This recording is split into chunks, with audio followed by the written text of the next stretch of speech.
Hello నమస్తే, welcome to dare media. ఉత్సవాల్లో కాళికా వేషాలు ఎందుకు వేస్తారో మీకు తెలుసా?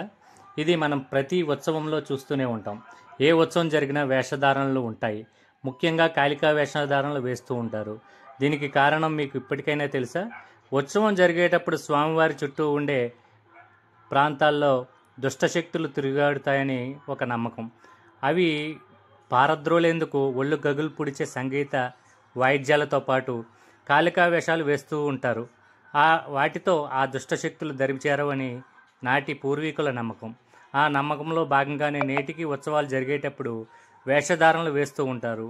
తాడేపల్లిగూడెంలోని భగత్ సింగ్ కాలనీలో ఇలా వేషాలు వేసే ఓ కుటుంబం ఇలాగే గణపతి ఉత్సవాలు నిర్వహించి స్వయంగా వారు వేసే వేషధారణలు ఇక్కడ ప్రదర్శించి ఆ ప్రదర్శనలకు మూలం తెలియజేయడంపై విషయం వెలుగులోకి వచ్చింది.